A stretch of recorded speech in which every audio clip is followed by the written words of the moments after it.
হয়েছে ধন্য নবীর যে ভালোবেসেছেন, ধন্য ধন্য হয়েছে ধন্য নবীর যে ভালোবেসেছে, হাবিব এসেছে, রসুল এসেছে, নবী এসেছে, হুজুর এসেছে। মারহাবা কা। নবী আলাইহিস সালামকে আল্লাহ যদিও পরে পাঠাইলেন জান্নাত উদ্বোধন করবে আমাদের নবী, কোনো সন্দেহ? আদম আলাইহিস সালামকে বলল জান্নাতে বসবাস করবা, মা হাওয়া তোমরাও জান্নাতে থাকবা, বিচরণ করে আরামের জায়গা, শান্তির জায়গা। আচ্ছা বলেন তো জান্নাত কি শান্তির জায়গা না অশান্তির জায়গা? আমরাও যাব ইনশাআল্লাহ। আমার মুরব্বী বাবারা, ও কলিদার যুবক, পর্দার আড়ালের মা, হাওয়া আদম সহ জান্নাতে বসবাস করি। শয়তান প্রবঞ্চনা দিল, কয় গন্ধম ফল খায়ালাও, আল্লাহ কয় খায়ও না। হুজুর চিনতে পারে নাই, মুসল্লির বেশ দইরা গেল, জান্নাতের ভিতরে ফল খাইল, জান্নাত থেকে বের হয়ে গেল। আদেশ কার? সবাই কোন? জান্নাত থেকে বের হইয়া 360 বছর কাঁদছে। কয় বছর? রব্বানা যালামনা আনফুসানা ওয়া ইন লাম তাগফির লানা ওয়া তারহামনা লানাকুনান্না মিনাল খাসিরিন। ও আল্লাহ, আমি বড় জালেম, আমার নফসের উপর জুলুম করলাম। আল্লাহ গো, তুমি যদি রহম না করো আমি তো ধ্বংসপ্রাপ্তদের দলে বইরা গেলাম গা। আল্লাহ মাফ করেন না, আল্লাহ মাফ করেন না। হঠাৎ করে তাকায় দেখলো আল্লাহর জান্নাতের পায়ের ভিতরে একটা নাম দেখছিল। আল্লাহর নামের সাথে একটা নাম আছে, তার নাম হইল মুহাম্মদ। সুবহানাল্লাহ। কম আদম রূপে সর্বপ্রথম তুমি আমায় বানাইয়া তোমার সাথে কার নামটা লিখলা গো রাখিয়া। আল্লাহ কয় আমার বন্ধু মুহাম্মদ আমার সাথে জড়িত, যাহার সৃষ্টি না হইলে আসমান জমিন না হইতো। আল্লাহর নবী আদম পয়গম্বর ডাক দিয়া কয়, দেন না গো নবী মুহাম্মদের উসিলায় মোরে মাফ করে দেন। আল্লাহ ডাক দিয়া কয়, আর আগেই যদি আমার বন্ধুর নামের উসিলা দিয়া ক্ষমা চাইতা, আমি আরো আগেই তোমার তামাম জিন্দেগির সব গুনাহ মাফ করে দিতাম। সুবহানাল্লাহ। আরো জোরে কন্যা। তাইলে আমাদের ডানে বামে চলাফেরায়, কাজকর্মে, ব্যবসা বাণিজ্যে গুনাহ আছে না নাই? কোন মায়ের ছেলে বুকে হাত দিয়ে বলতে পারবে না যে আমার গুনাহ নাই? পারবো? পীর কোন, শাইখুল হাদিস কোন, বক্তা কোন, বক্তার বাবা কোন, যা কোন, যত কিছু কোন, নবী রাসূল নবীর সাহাবা ছাড়া নবীর সাহাবারাও গুনাহ করেছিলেন, এমন তওবা করেছিলেন আল্লাহ নবীর সাহাবাদের সবাইরে মাফ করে দিয়েছে। সুবহানাল্লাহ। তাছাড়া পৃথিবীর সব মানুষের কোনো না কোনো গুনাহ।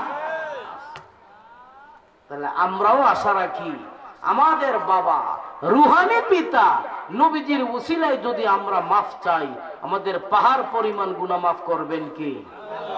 আল্লাহ করে কি করেন না?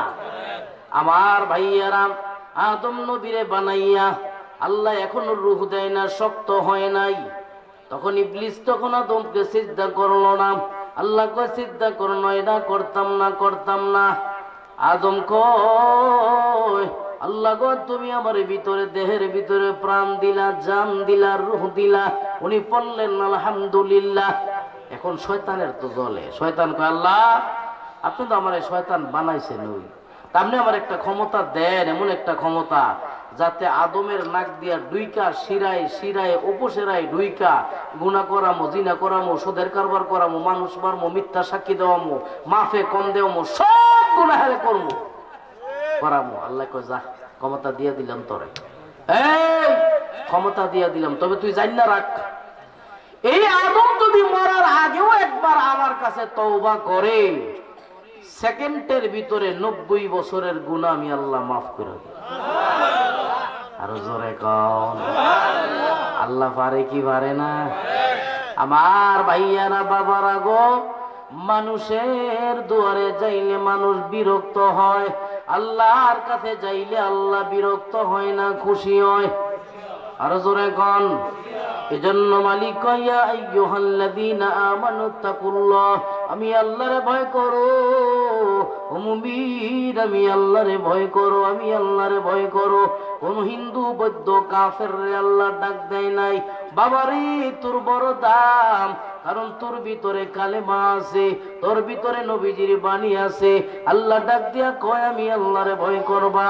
ওয়াকুনু মা'আস সাদিকিন, সত্যবাদীরে বন্ধু বানাইবা, মাদ্রাসা ওয়ালার সাথে চলবা, মুরব্বী হাদি সাহেবরে সম্মান করবা, দাওয়াতে তাবলীগের সাথে সম্পর্ক রাখবা, পীর মাশায়েখরে ভালোবাসবা, দুশ্চরিত্র দূর কইরা নেক চরিত্র দান কইরা দিব কে? আরো দূরে কয় না। আমাদের ডানে বামে চলা ফিরাই যদিও গুনাহ হয়ে যায়, আল্লাহ তো কয় নাই তুমি জাহান্নামে যাইবাগা। আল্লাহ কইছে লা তাকনাতু মির রাহমাতিল্লাহ, তোমার গুনার চাইতে আমার রহমতের পরিমাণ অনেক বড়। আমি আল্লাহর কাছে মাফ চাইবা, আমি আল্লাহ তোমার तमाम জিন্দেগীর গুনাহ গাতা মাফ করে দিব। সুবহানাল্লাহ। নবীজির দুইজন সাহাবা ছিল। বাবারা গো, লম্বা চূড়া করতাম না, দিলের কান লাগায় কথাটা শুনবেন। একজনের নাম হইল সাঈদ ইবনে আব্দুল্লাহ, সাঈদ ইবনে আব্দুল্লাহ, আর একজনের নাম হইল সালাবাতুল আনসারী। দুইজনের সম্পর্ক বড় গভীর, একজন আরেকজনের ছাড়া চলতে পারে না। সালাবাতুল আনসারীর কাছে সাঈদ ইবনে আব্দুর রহমানের বিবিটা আমানত দিয়া গেল। আমি যেহেতু নবীর সাথে যুদ্ধে যাবো, তুমি কয়টা দিন বাড়িতে থাকবা না, তাহলে তোমার বিবির সাথে আমার বিবিটা থাকবো, মহিলার সাথে মহিলা থাকবো, কোনো সমস্যা নাই তো, কথা কন না? ঠিক আছে, অসুবিধা নাই, থাকবো।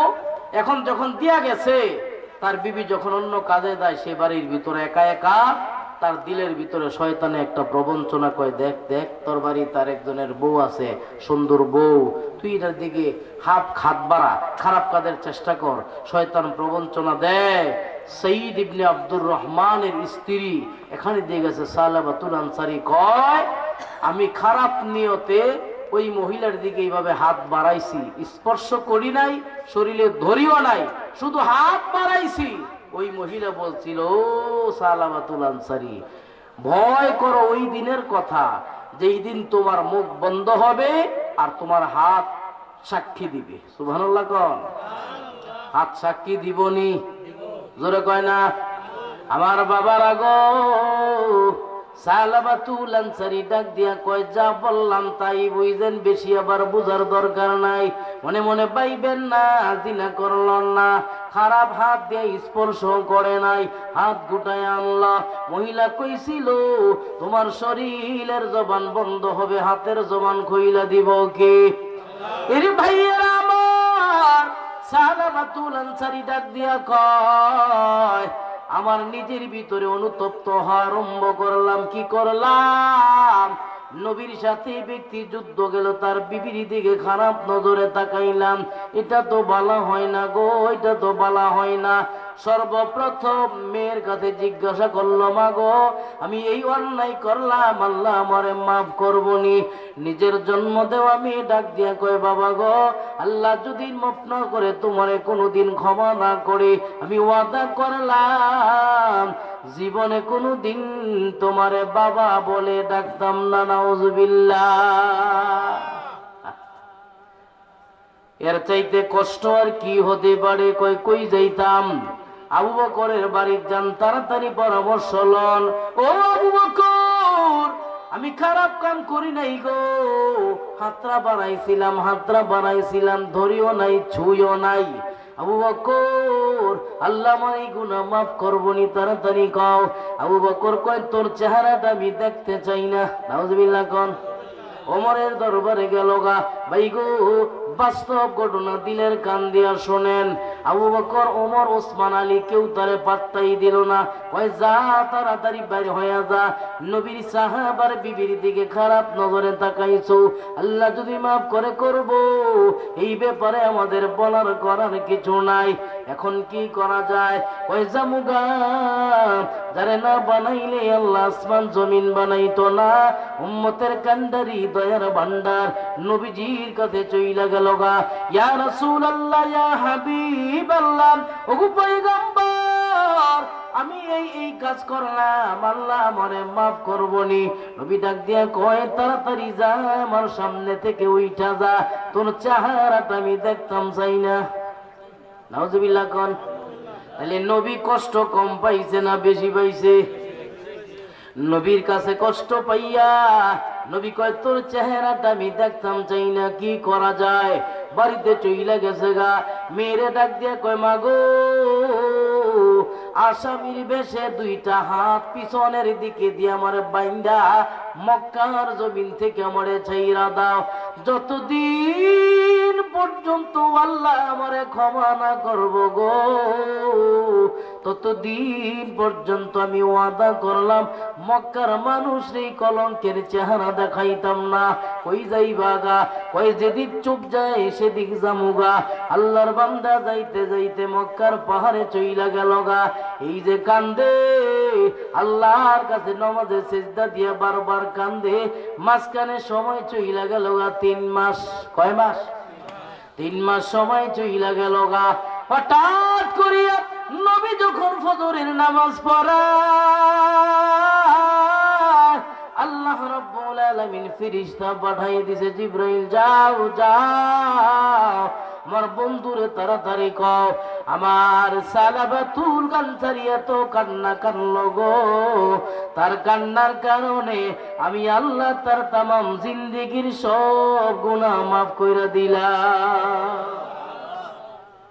তুমি গিয়া কও, নবীর গিয়া কও, সুসংবাদ দিহারে পাহাড়েতে আনতো। নবী 2 জন সাহাবা পাঠাইলো, একজনের নাম সালমান ফারিসি আর একজনের নাম আবু বকর। পাহাড়ে যায়, অলিতে গলিতে যায়, সালাবাতুল আনসারীর কোনো খবর নাই। 1 দিন 2 দিন 3 দিন হয়ে গেল, কোনো খবর নাই।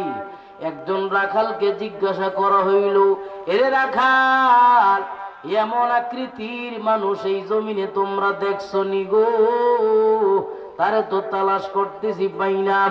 লোকেরা ডাক দিয়ে কয়, নাম জানি না, একটা লোক আছে, আমরা সারাদিন বকরি চড়াই, গরু চড়াই, ছাগল চড়াই, রাতের বেলায় তাবু টানায় টানায় ঘুমায়। কে যেন এই পাহাড়ের উপত্যকায় বৈশা আল্লাহর দরবারে কান্দি, খালি গুনগুন করে কান্নার আওয়াজ শোনা যায়। আমরা গুনাহগার খোদা, আমরা গুনাহগার, আমরা গুনাহগার খোদা, আমরা গুনাহগার, তুমি বিনা কি করিবি মোদের উদ্ধার। আমরা গুনাহগার খোদা, আমরা গুনাহগার, তুমি রহিম, তুমি করিম, তুমি যে সত্তার, আর তোমার নাম রয়েছে রহিম রহমান, আল্লাহ রহিম রহমান। আরে তাই তো তোমার সিফত হলো আল্লাহু আকবার, আরে তাই তো তোমার সিফত হলো আল্লাহু আকবার। আমরা গুনাহগার খোদা, আমরা গুনাহগার, আমরা গুনাহগার খোদা, আমরা গুনাহগার।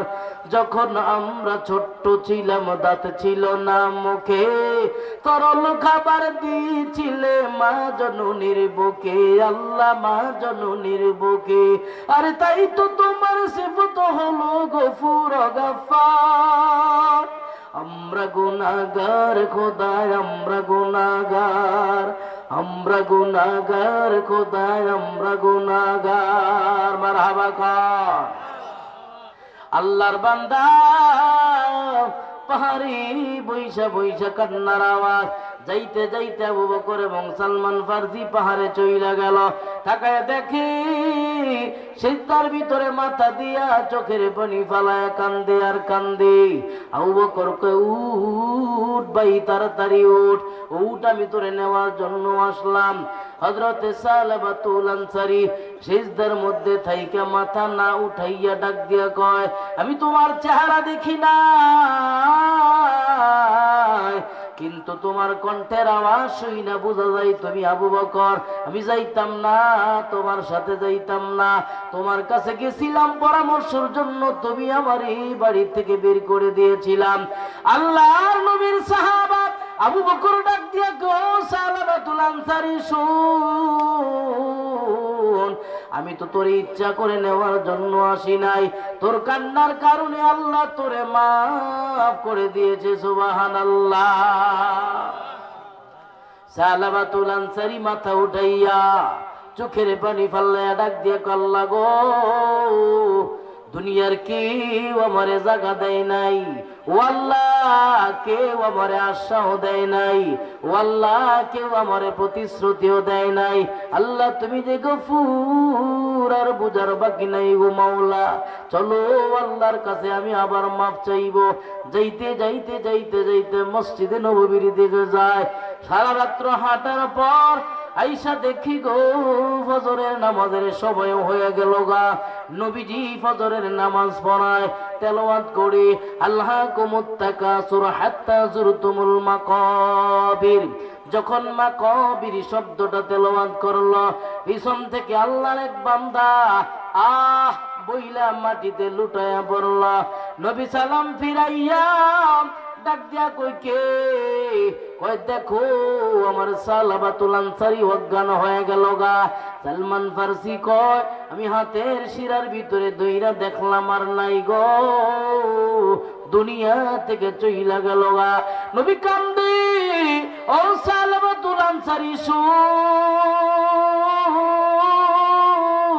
তওবা করছিলা, গুনাহ কইরা আল্লাহর কাছে তওবা করছিলা, আল্লাহ তোমার তওবা কবুল কইরা তোমারে maaf করতে। শুধু তাই না, আমার মাধ্যমে আল্লাহ তোমারে জান্নাতের সুসংবাদ দিয়ে দিয়েছে। সুবহানাল্লাহ। maaf করেন কি? আর জোরে কোন? পাহাড় পরিমাণ গুনাহ যদি হয়, মানুষ খোড়া দিব, লাঞ্ছনা দিব, maaf করব কেন? মানুষ কবে বেনামাজি, এটা নামাজ পড়ে না, এটা দাঁড়িয়ে রাখে না, এগুলো কইয়া কইয়া মানুষের আরো দূরে সরায় দেয়। ঠিক নেই? যাত্রাবাড়ির হযরত আল্লামা মাহমুদুল হাসান সাহেব মহিউস সুন্নাহ, গোটা বাংলাদেশের গর্ব, বিশেষ করে ময়মনসিংহের রত্ন। ময়মনসিংহের যদি 1 লক্ষ ছাত্র মাদ্রাসায় পড়ে, কথার কথা, এর মধ্যে 80,000 যাত্রাবাড়ি। আলহামদুলিল্লাহ। ময়মনসিংহের রত্ন। আল্লাহর বান্দার একটা নিয়ম, একটা উসুল হলো, কোন মানুষ তার কাছে গাঞ্জাখোর, বিড়িখোর, দাড়ি ছাড়া কোন ব্যক্তিও যদি আসে তারে ফিরাইয়া দেয় না, তারে জান্নাতের পথ দেখায়, সুন্দর কথা কয়। কিছুদিন পরে এই লোকগুলো আল্লাহওয়ালা হয়ে যায়। কথা কয় না? আর আমরা আছি খোঁড়া দেওয়ার মধ্যে, খোঁড়া দেই, এই নামাজ পড়ে না, এটা মসজিদ আজকে আইছে। যেমন একজন নামাজ পড়ে না, শুক্রবারে আইসে, আর একজনে কয় রে আচ্ছা শুক্রবারে আইসা, কয়নি তো শুক্রবারে, হ্যাঁ অনেক কি গুনাহ হইছে। কিন্তু এই যে টিটকারি করলো, হ্যাঁ কইবে দেখছ আমি সারা সপ্তাহ না আজকে আইসি, দেখে আমার দেখে বেটকি দেয়। ঠিক কিনা? এগুলো ভালো না। আল্লাহ রাব্বুল আলামিন বলেন, বান্দা তুবু ইলাল্লাহি তাওবাতান নাসুহা, আমার কাছে তওবা করে ফিরবি, আর জীবনে গুনাহ করবি না। মানুষ তোর মদখোর কইব, আমি তোর ওলি বানাই দিব। আরো জোরে কোন? সুলতান আহমদ গজনবী রহমাতুল্লাহি আলাই, আল্লাহর এক বান্দা। কইতাম নি না, দোয়া করে এলাম, 5 মিনিট লাগবো কমু। আল্লাহর একজন বান্দা আল্লাহরে ভয় করে দুনিয়াতে বিচরণ করে। নাম হইল সুলতান ইবনে আদেল। কি নাম কইলাম? সুলতান ইবনে আদেল। কথা কইেন, বুঝতেছি আপনাকে কষ্ট, আপনাকে বেশি কষ্ট আমারও আছে। চিল্লাইতেছি, আপনি বুঝেন না, অসুস্থ শরীর লইয়া। এরপরে সারা রাত লাগবো যাইতে। আগামীকালকে আবার জমা, আবার মাহফিল, আবার কালেকশনও আছে। বুঝেন নাই? আপনাদের সাথে আমার দেখা হবে, এটা নসিবে রাখছে আল্লাহ। আমি চাইলেও পারতাম না, আল্লাহ রাখছে। রুহের জগতে আমার রুহের কাছে আপনাদের রুহ ছিল বিদায়, কোনো না কোনো কারণে আপনাদের সাথে আমার সাক্ষাৎ হয়েছে। আলহামদুলিল্লাহ। কোন আল্লাহ তাআলা, আল্লাহর বান্দা সুলতান ইবনে আদেল পাহাড়ে বসবাস করে, ইয়ামানের পাহাড়ে বসবাস করে। দুইজন সন্তান, একজন 8 বছর, একজন হলো 4 বছর। বিবির হলো ইহানো তাহে নামাজ কালাম পড়ে কাঠ কাটটা বাজারে নিয়ে কাঠ বিক্রি করে। হঠাৎ করে একদিন ডাক দেখো, বিবি আমি যদি মইরা যাই তুমি আমার কেমন ভালোবাসো? অনেক ভালোবাসি। কত ভালোবাসলে কি, আমি তো কোনো ব্যাংক ব্যালেন্স রাখি নাই, মারা গেলে যে কাফনের কাফন দিবা সেইটা টেহাও তো নাই। মহিলা কয় অসুবিধা কি, কাফনের কাফন যদি না থাকে আমার যে 10-8টা লম্বা শাড়ি আছে সেইটা দিয়ে দিই, সমস্যা কি? আর কাফনের কাফন যদি না দেয় তো কি কাফন দাফন হইতো না? কথা কোনো হইতো না? লঞ্চ খেলে নদীর মধ্যে, যে লঞ্চ ডুবে, জাহাজ ডুবে, 50 জন 100-300 জন মারা যায়, 10-20টা লাশ পায়, হেগিলির জানাজা হয় না, কাফন হয় না, হেডি আল্লাহ ধরতে পারতো না? কথা কয় না? তো মহিলা ডাক দিয়া কই, এটা তো শরীয়ত, এটা হুকুম শরীয়ত। কাফন দেওয়া দাফন দেওয়া এটা বনি আদমের আজমত।